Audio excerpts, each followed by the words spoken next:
हे guys, reverse charge mechanism में आने से पहले कुछ बेसिक नोट्स देख लेते हैं। सो टाइप्स ऑफ सप्लाई हमारे पास एक होती है इंट्रा स्टेट, एक होती है इंटर स्टेट। तो अगर आपकी लोकेशन ऑफ सप्लायर और प्लेस ऑफ सप्लाई दोनों ही सेम स्टेट और यूनियन टेरिटरी में होती है तो उसे हम इंट्रा स्टेट सप्लाई कहते हैं। और अगर लोकेशन ऑफ सप्लायर या फिर प्लेस ऑफ सप्लाई दोनों में से कोई भी सेम स्टेट यूनियन टेरिटरी में नहीं होते तो उसे हम इंटर स्टेट सप्लाई कहते हैं। मतलब कि मान लो एक लोकेशन ऑफ सप्लायर जो है वो पंजाब है और प्लेस ऑफ सप्लायर जो है वो कर्नाटका है, तो ये दोनों सेम स्टेट में नहीं है, तो इसका मतलब वो ये इंटर स्टेट सप्लाई हुई। और अगर दोनों पंजाब में है तो वो इंटर स्टेट सप्लाई हुई। बात करते हैं कि list of union territories without state legislatures कौन कौन सी होती हैं। तो एक होती है Chandigarh, Ladakh, Lakshadweep, Andaman and Nicobar island, Dadra and Nagar Haveli and Daman and Diu. ठीक है, तो ये होती है union territories without state legislatures. But with state legislature भी हमारे पास 3 यूनियन टेरिटरी है। Number 1 is Puducherry, Delhi and Jammu and Kashmir. ठीक है, लेकिन Puducherry, Delhi and Jammu and Kashmir GST purpose के लिए हम इसे यूनियन टेरिटरी कंसीडर नहीं करेंगे। हम इनको यूनियन टेरिटरी कंसीडर नहीं करेंगे, हम इन पे एसजीएसटी ही एप्लीकेबल करेंगे, यूटीजीएसटी नहीं करेंगे। वही चीज़ यहाँ पे लिखी हुई है कि Puducherry, Delhi and Jammu and Kashmir are union territories but for the GST purpose they are treated as states and SGST is applicable, not UTGST. Okay, इसके बाद हम बात करते हैं जीएसटी रजिस्ट्रेशन की। आपको पता है कि रजिस्ट्रेशन लेना पड़ता है अगर आप एक पर्टिकुलर थ्रेशोल्ड लिमिट को एक्सीड कर जाते हो तब। तो वही जो टर्नओवर लिमिट है वो नॉर्मल स्टेट्स के लिए 20 लैक्स है और स्पेशल कैटेगरी के लिए 10 लैक्स है। कि मतलब अगर भी कोई भी नॉर्मल कैटेगरी की स्टेट्स होंगी, जो भी नॉर्मल स्टेट्स होंगी, अगर उन्होंने जो भी गुड्स एंड सर्विसेज में डील किया है, अगर वो 20 लाख को क्रॉस कर जाते हैं, अगर उनकी टर्नओवर 20 लाख को क्रॉस कर जाती है तो उन्हें जीएसटी में रजिस्ट्रेशन लेना मैंडेटरी है। वैसे ही स्पेशल कैटेगरी स्टेट्स के लिए ये जो लिमिट है ये 10 लाख की लिमिट है, ना कि 20 लाख की। ठीक है, उनके लिए 10 लाख की लिमिट है। अच्छा, एक और चीज़, स्पेशल कैटेगरी स्टेट्स हमें पता है कि हमारे पास 11 स्पेशल कैटेगरी स्टेट्स होती हैं। ठीक है, वो कौन कौन सी है वो मैंने फर्स्ट वीडियो में लिखी हुई है बेसिक्स वाली में। ठीक है, तो 11 टोटल हमारे पास 11 स्पेशल कैटेगरी स्टेट्स होती हैं। लेकिन जीएसटी के इस थ्रेशोल्ड के लिए, मतलब इस 10 लाख के लिए, ये 10 लाख की जो लिमिट है ये सिर्फ 4 स्पेशल कैटेगरी स्टेट्स में ही लग रही हैं। बाकी जितनी भी स्टेट्स है, बाकी जितनी भी स्पेशल कैटेगरी स्टेट्स है, उनको नॉर्मल स्टेट्स ही माना गया है जीएसटी के रजिस्ट्रेशन थ्रेशोल्ड लिमिट के लिए। ठीक है, तो for registration purpose Manipur, Mizoram, Nagaland and Tripura जो है, सिर्फ इन्हीं 4 स्टेट्स को स्पेशल कैटेगरी स्टेट्स कहा गया और यही 4 स्टेट्स हैं जो कि 10 लाख का इनके लिए थ्रेशोल्ड लिमिट है। ठीक है, 5 मिनट और देखेंगे हम चार्ज ऑफ जीएसटी क्या होता है। देखो, टैक्सेबल इवेंट जो है जीएसटी में वो सप्लाई होता है। इंटर स्टेट क्या होता है हम पढ़ चुके हैं। कौन सी सप्लाईज है जो कि इंटर स्टेट कहलाई जाएगी। ठीक है, तो supplier in India and place of supply outside India, तो ये जो है इंटर स्टेट सप्लाई कहलाई जाएगी। एनी सप्लाई टू और बाय एसईजेड, अगर एसईजेड ने कोई भी सप्लाई की है या फिर उसको किसी ने की है तो वो इंटर स्टेट सप्लाई मानी जाएगी। Supplies in taxable territory not qualifying as intra state, तो वो भी इंटर स्टेट कहलाएगी। Tourist purchases in India, tourist ने चाहे इंडिया में आके परचेज किया है, ठीक है, लेकिन वो इंटर स्टेट सप्लाई मानी जाएगी। अच्छा, ये कुछ बेसिक रूल्स है जो कि यूटिलाइजेशन ऑर्डर के लिए, मतलब कि आपको आईटीसी कैसे यूज़ करना है। तो कहता है IGST ITC must be used first. सबसे पहले आपको आईजीएसटी का आईटीसी यूज़ कर लेना है।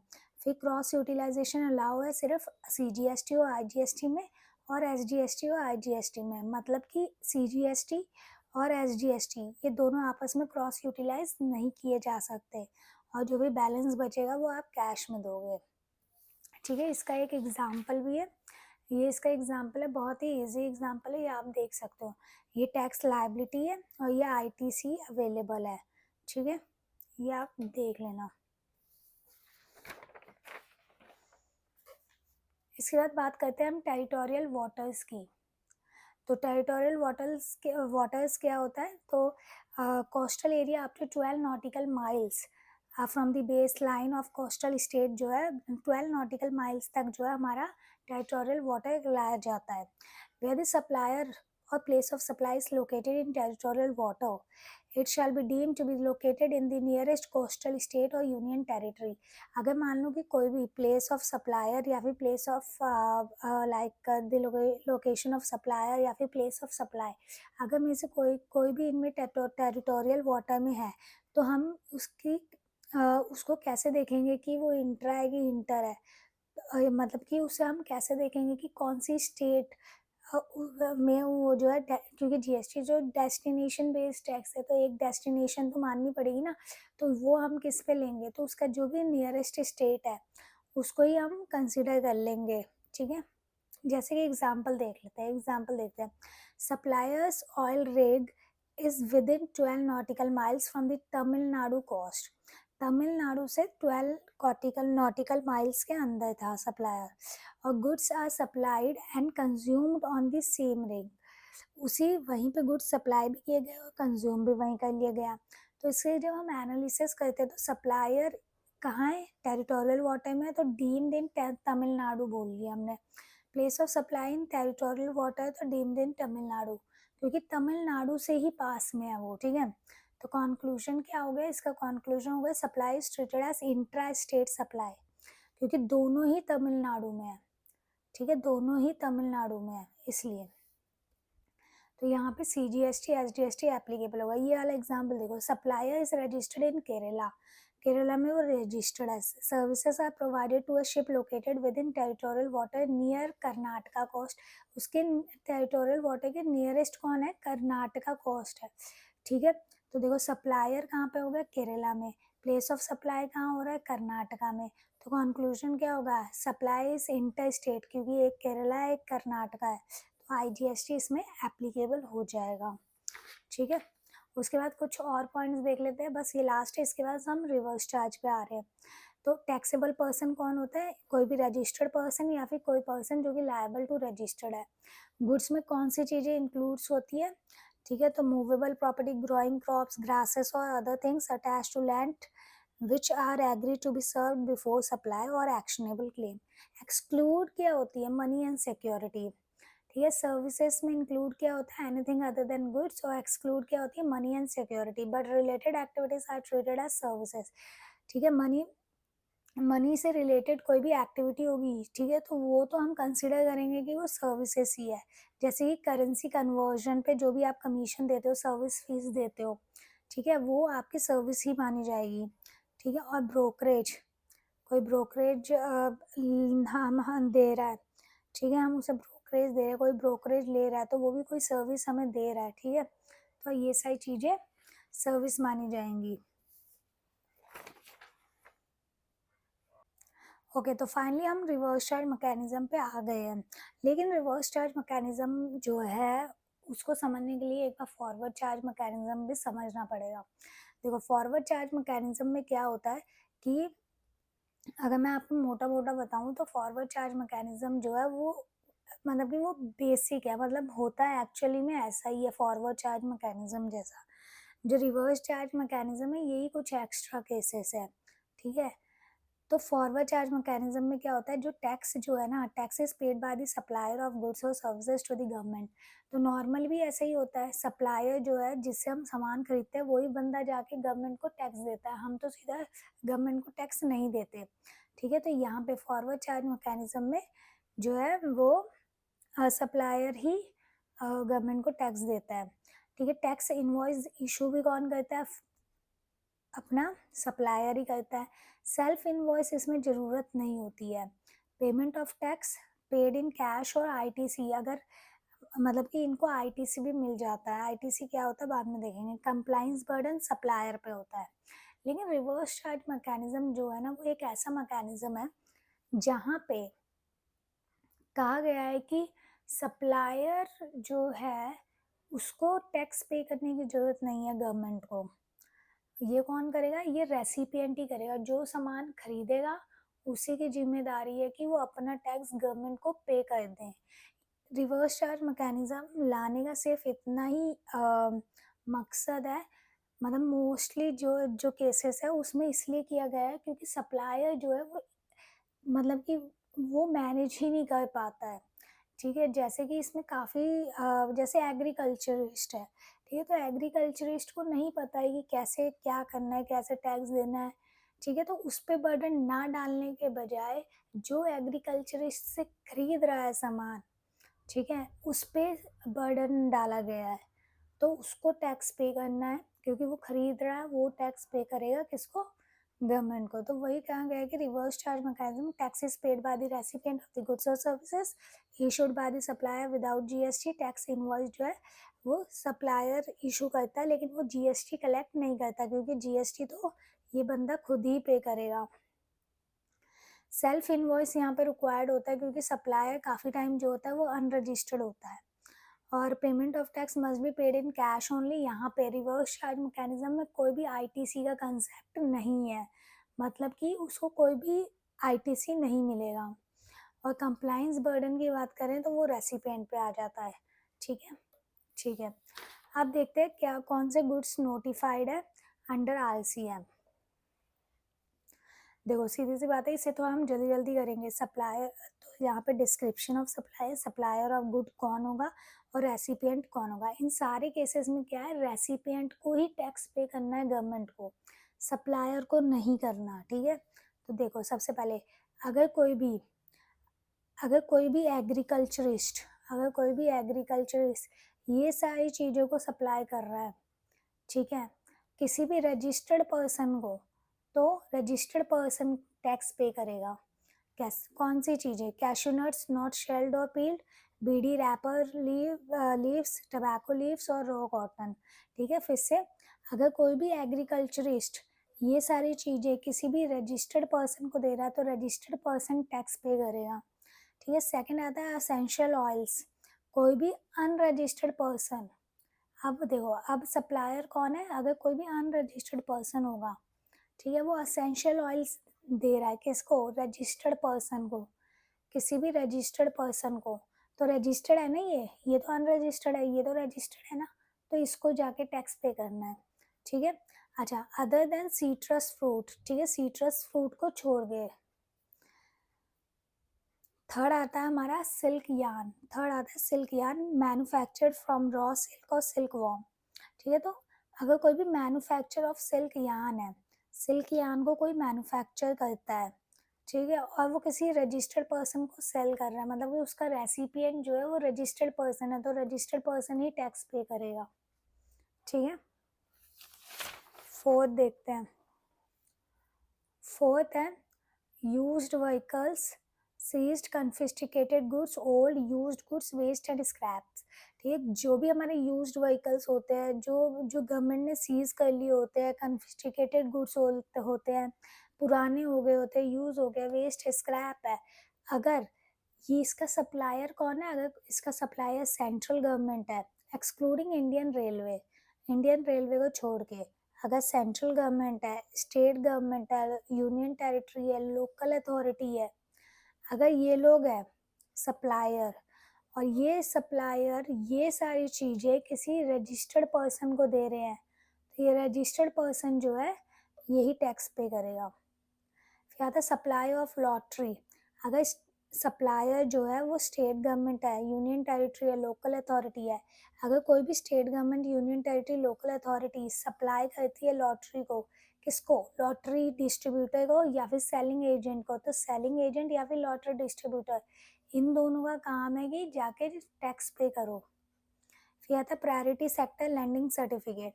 अगर कोई भी रजिस्टर्ड पर्सन किसी भी रजिस्टर्ड पर्सन को प्रायोरिटी सेक्टर लैंडिंग सर्टिफिकेट्स देता है, ठीक है, तो ये उनका काम है, मतलब कि रेसिपिएंट का काम है कि वो आरसीएम में आ गया, अब वो जाके टैक्स पे कर दे। ठीक है, यहाँ दोनों केस में रजिस्टर्ड पर्सन इसलिए लिखा हुआ है क्योंकि दोनों ही बैंक्स होते हैं, एक बैंक की दूसरे बैंक को ये सर्टिफिकेट्स दे रहा होता है। फिर आता है लास्ट मेटल स्क्रैप। अगर कोई भी अनरजिस्टर्ड पर्सन किसी भी रजिस्टर्ड पर्सन को मेटल स्क्रैप दे रहा है, तो वो जो है रेसिपिएंट जो है वो आईसीएम के अंडर टैक्स पे करके आएगा। ये तो थे गुड्स, ये क्या थे? गुड्स। एक बार फिर से गुड्स देख लेते हैं, ठीक है। तो ये मैंने आपको बताया था कि अगर कोई भी एग्रीकल्चरिस्ट किसी भी रजिस्टर्ड पर्सन को cashew nut, bidi wrapper, tobacco leaves, raw cotton दे रहा है तो ये रजिस्टर्ड पर्सन जाके टैक्स पे कर देगा। अगर कोई भी अनरजिस्टर्ड पर्सन एसेंशियल ऑयल्स दे रहा है किसी रजिस्टर्ड पर्सन को तो रजिस्टर्ड पर्सन टैक्स भरेगा। अगर कोई भी मैन्युफैक्चर ऑफ सिल्क यान को सप्लाई कर रहा है किसी भी रजिस्टर्ड पर्सन को तो रजिस्टर्ड पर्सन टैक्स पे करेगा।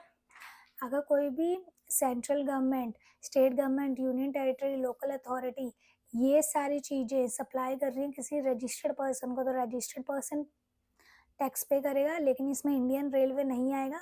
अगर सप्लाई ऑफ लॉटरी कोई भी state government, union territory, local authority supply कर रही है लॉटरी को, लॉटरी डिस्ट्रीब्यूटर या सेलिंग एजेंट को, तो लॉटरी डिस्ट्रीब्यूटर या फिर सेलिंग एजेंट टैक्स पे करेंगे।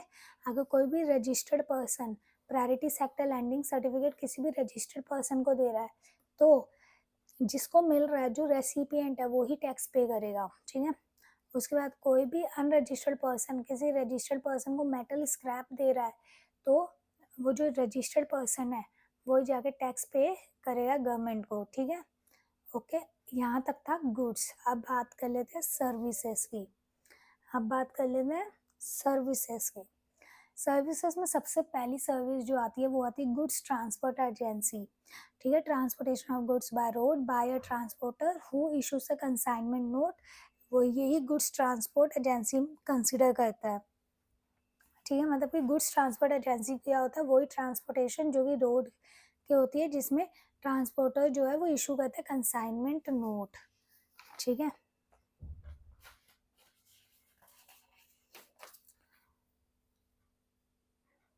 कहता है if GTA transport goods to any these persons then ICM जो है वो अप्लाई हो जाता है। क्या अप्लाई हो जाता है? आईसीएम अप्लाइज हो जाता है। पर्सन्स कौन से हैं? ठीक है, कहता है कि if GTA transport goods to any of this person, अगर इन लोगों को जीटीए ने गुड्स ट्रांसपोर्ट किया है तो आईसीएम एप्लीकेबल हो जाता है। इन्हीं लोगों को देना पड़ेगा टैक्स, इन्हीं लोगों को भरना पड़ेगा, इन्हीं लोगों को गवर्नमेंट को भरना पड़ेगा।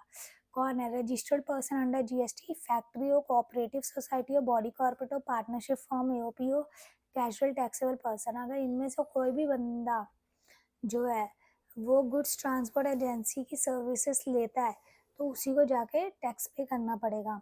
लेकिन कुछ एग्जाम्प्ट रेसिपिएंट भी है, ठीक है। Department, establishment of government, local authority, government agency, person registered only for TDS purpose and unregistered individual.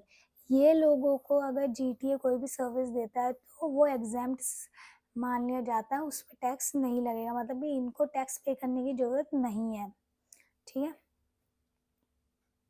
Next आता है tax rate on GTA services if GTA opt for FCM.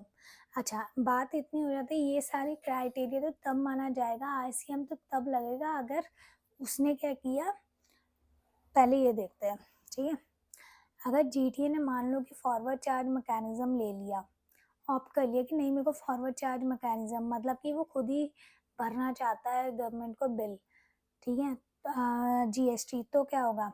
अगर वो 12% रेट लेगा तो उसे आईटीसी मिलेगा। अगर मान लो उसने एफसीएम लिया और 5% रेट ले लिया कि मैं 5% से ही टैक्स भरूंगा तो उसे आईटीसी नहीं मिलेगा। और GTA does not opt for FCM, अगर उसने एफसीएम ऑप्ट ही नहीं किया तो ऑब्वियसली वो रिवर्स चार्ज में चल जाएगा, उसे आईटीसी नहीं मिलेगा, ठीक है।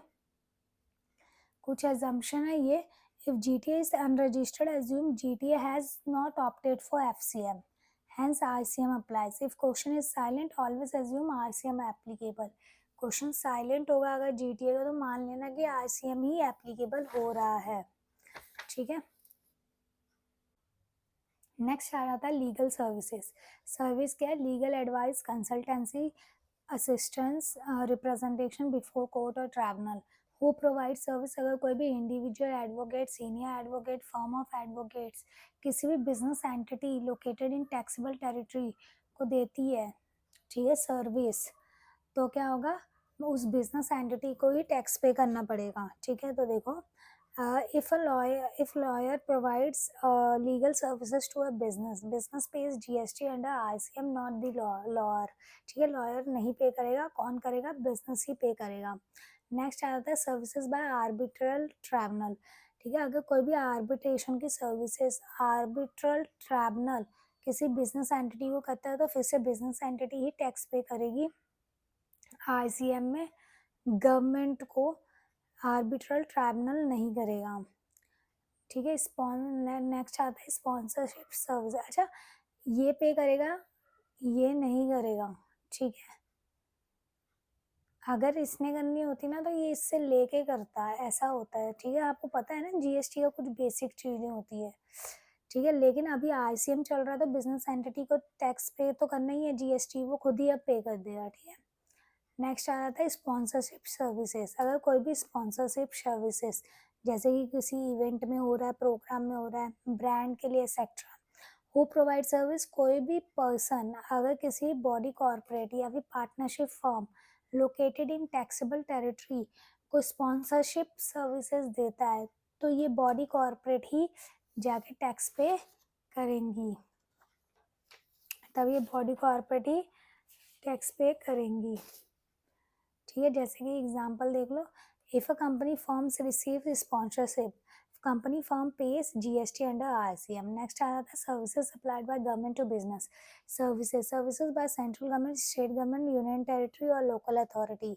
ठीक है, अगर ये कुछ सर्विसेज देती हैं, ठीक है, excluding specified services like renting of immovable property.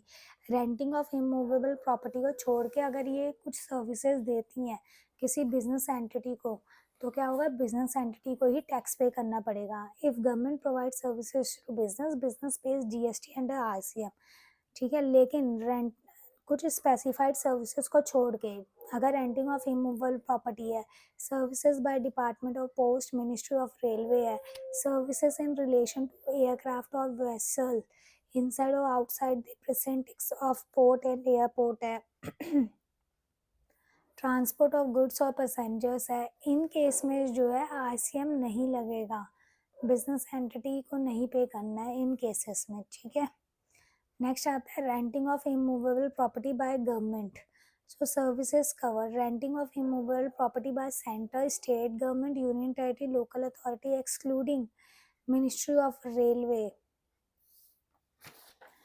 जो है अगर मान लो कि वो जो सप्लायर अगर वो किसी भी रजिस्टर्ड पर्सन को देती है तो रजिस्टर्ड पर्सन जो है वो आईसीएम में अप्लाई करेगा, आईसीएम उस पर अप्लाई कर जाएगा और उसे टैक्स पे जो करना पड़ेगा. ठीक है, आईसीएम के अंडर. तो कहता है if government gives property on rent, मान लो ऑफिस दिया, शॉप दी, लैंड दी, कुछ भी दिया to registered person, so government will not pay GST, registered person will pay GST under ICM. ठीक है, फिर आता है डायरेक्टर की सर्विस. अगर सर्विस बाय डायरेक्टर, अगर मान लो कोई भी डायरेक्टर जो है वो डायरेक्टर की सर्विस दे रहा है और जो रेसिपिएंट है वो कोई कंपनी या बॉडी कॉर्पोरेट है तो जीएसटी कौन पे करेगा? कंपनी. आईसीएम इस पे अप्लाई हो जाएगा. ठीक है, आईसीएम इस पे अप्लाई हो जाएगा. Director never page GST, company पे जीएसटी अंडर आईसीएम. नेक्स्ट आता है इंश्योरेंस एजेंट सर्विसेज. सर्विस क्या है? Services by insurance agent. Supplier कौन है? Insurance agent. कोई भी इंश्योरेंस एजेंट किसी इंश्योरेंस कंपनी को, कोई भी इंश्योरेंस एजेंट किसी इंश्योरेंस कंपनी को अगर कोई भी सर्विसेज देगी इंश्योरेंस एजेंट की सर्विसेज तो वो कंपनी जो है वो आईसीएम के अंडर टैक्स पे करेगी. ठीक है,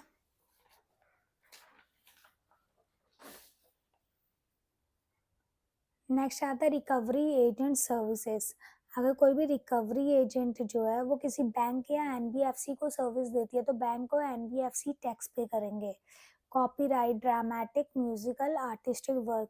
अगर कोई भी म्यूजिक कंपोजर है, फोटोग्राफर है या फिर आर्टिस्ट है, अगर वो किसी म्यूजिक कंपनी या फिर प्रोड्यूसर को अपनी सर्विसेज दे रहा है, ठीक है, मतलब कि ट्रांसफर कर रहा है, अपने कॉपीराइट्स को ट्रांसफर कर रहा है, ठीक है, तो रेसिपिएंट जो है वो टैक्स पे करेगा, मतलब कि म्यूजिक कंपनी और प्रोड्यूसर, ठीक है, ये लोग होंगे जो कि टैक्स पे करेंगे. Artist give rights, producer page GST. ठीक है, आर्टिस्ट सिर्फ राइट्स देते हैं अपने. नेक्स्ट आता है कॉपीराइट लिटरेसी वर्क का। तो अगर कोई भी ऑथर है, ठीक है, और उसने जो है ट्रांसफ़र या फिर यूज़ ऑफ लिटरेसी कॉपीराइट्स दिया है किसी रेसिपिएंट को जो कि पब्लिशर है, तो जीएसटी कौन पे करेगा? पब्लिशर करेगा। Author does not pay GST, publisher page GST, publisher page GST, ठीक है।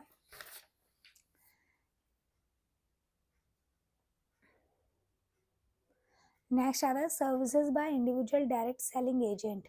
अगर कोई भी डायरेक्ट सेलिंग एजेंट है, अगर वो कंपनी नहीं है, फर्म नहीं है, एलएलपी नहीं है, किसी बैंक और एनबीएफसी को देता है, तो बैंक और एनबीएफसी ही टैक्स पे करते हैं।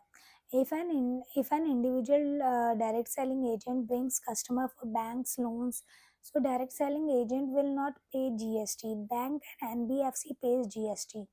ठीक है। नेक्स्ट आता है services by business facilitator. Who provide service? Business facilitator. Service provided to किसको प्रोवाइड किया जाता है? बैंकिंग कंपनी को। Who pays GST? Bank, bank pay करते हैं, ठीक है। तो बिजनेस फैसिलेटर हेल्प करता है बैंक को, तो बैंक पे करता है जीएसटी। नेक्स्ट आ जाता है हमारा agent of business correspondent. Who provide services? Agent of business correspondence, ठीक है। अगर कोई भी agent of business correspondence business correspondence को अपनी सर्विसेज देता है, तो बिजनेस कॉरेस्पॉन्डेंस ही जीएसटी पे करेगा अंडर आरसीएम।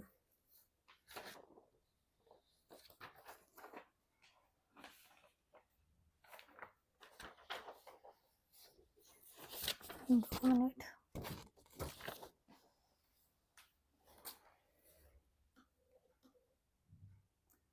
नेक्स्ट आता है सिक्योरिटी सर्विसेज, ठीक है। तो अगर any person other than a body corporate, कोई भी सिक्योरिटी सर्विसेज कोई भी person they other than a body corporate, किसी रजिस्टर्ड पर्सन को, तो रजिस्टर्ड पर्सन ही आईसीएम के अंडर टैक्स पे करेगा। लेकिन इसका एक एक्सेप्शन है, वो है ICM not applicable if registered person is under composition scheme. हमने अभी composition scheme, next video composition scheme की होगी। तो अगर बंदा कंपोजिशन स्कीम में है तब आईसीएम नहीं लगेगा। एग्जाम्पल सिक्योरिटी गार्ड सप्लाइड कर रहे हैं, ठीक है, कंपनी रिसीविंग सर्विसेज पे जीएसटी। जो कंपनी रिसीव कर रही है सर्विसेज वो ही पे करेगी जीएसटी, ठीक है। नेक्स्ट आ जाता है 16 आ जाता है ट्रांसफर ऑफ डेवलपमेंट राइट्स। तो अगर कोई भी पर्सन किसी प्रमोटर को, ठीक है, किसी भी प्रमोटर को अपने लैंड के जो है वो राइट्स देता है, तो प्रमोटर जो है वो ही जीएसटी पे करेगा। तो कहता है land owner gives right, builder pays GST, ठीक है। नेक्स्ट आता है long term lease of land 30 years और more. So who provide services? कोई भी पर्सन सर्विसेज जो दे रहा है वो प्रमोटर को दे रहा है, और इसमें कंसिडरेशन इन्वॉल्व है। कंसिडरेशन होना चाहिए। अगर कंसिडरेशन है, अप फ्रंट अमाउंट है या फिर प्रीमियम है या सलामी रेंट है, कुछ भी, so who pays GST? Promoter जो होगा वही पे करेगा अपनी जीएसटी।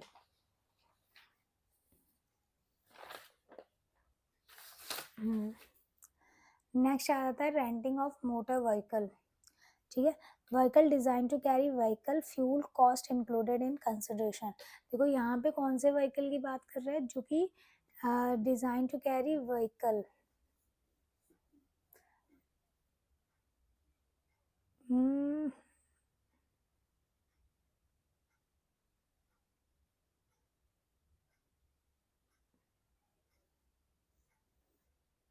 कुछ तो गलत लिखा है यहाँ पे, डिजाइन टू कैरी व्हीकल तो नहीं होगा, चेक करूँगी मैं से।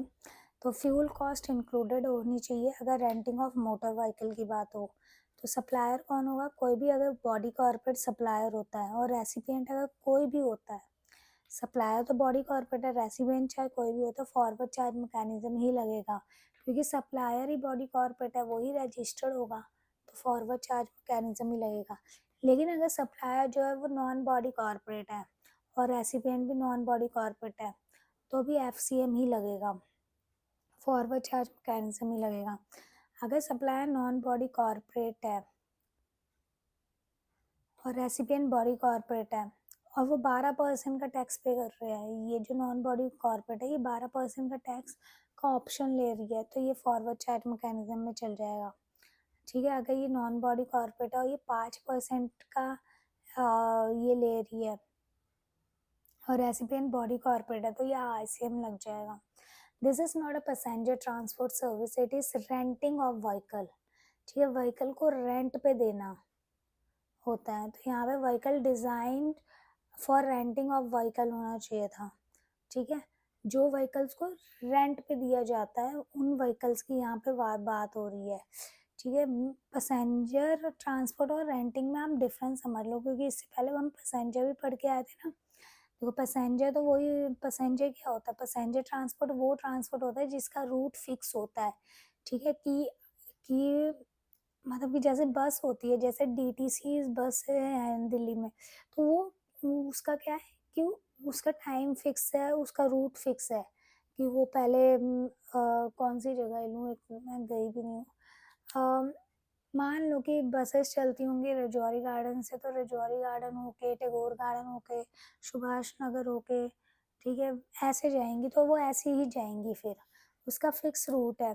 ठीक है, उसके उसके अंदर बैठा कस्टमर ये नहीं बोल सकता कि मेरी अब मर्जी कर रही है कि मैं रजौरी गार्डन के अपोजिट साइड चलूँ, मतलब कि कहीं पे भी ले लो, अपना कीर्ति नगर जा रहे हैं, जहाँ जाता है, ठीक है, तो वो बस वहाँ उसको नहीं ले जाएगी, क्योंकि बस का एक फिक्स रूट है, एक फिक्स शेड्यूल है। Customer can not decide route और टाइमिंग। बट अगर रेंटिंग ऑफ मोटर व्हीकल की, vehicle is taken on rent for a time period, recipient decided when, where, how vehicle will run, so route time schedule decided by customer। जैसे ही मान लो ऋषिकेश, जब हम लोग घूमने जाते हैं तो वहाँ पे हम व्हीकल्स को रेंट पे लेते हैं, तो अब हमारी मर्जी, हम उसे जहाँ ले जाना चाहते होंगे हम वहाँ ले जाएंगे। तो वो जो है वो हम रेंट पे लेते हैं उस मोटर व्हीकल को, लेकिन पैसेंजर जो है वो रेंट पे नहीं लेते। तो यही डिफरेंस है। यहाँ जो बात होती है यहाँ पे रेंटिंग की हो रही है, जहाँ पे आपके पास क्या क्या है, आप उसे कहीं पे भी ले जा सकते हो। ठीक है, और लास्ट सर्विस हमारी आती है जो कि है सिक्योरिटी लैंडिंग सर्विसेज। तो अगर कोई भी who provides service, the service security lender who receives security borrower, ठीक है, who pays GST, security borrower pays the GST under ICM। अब कोई एडिशनल सर्विसेज है IGST एक्ट के अंदर, अभी तक जितनी भी सर्विस थी CGST एक्ट के अंदर थी। Who provide service, uh person outside India non taxable territory, अगर कोई भी बंदा आउटसाइड इंडिया से सर्विस प्रोवाइड कर रहा है, किसको कर रहा है, any person in India accept non taxable online recipient,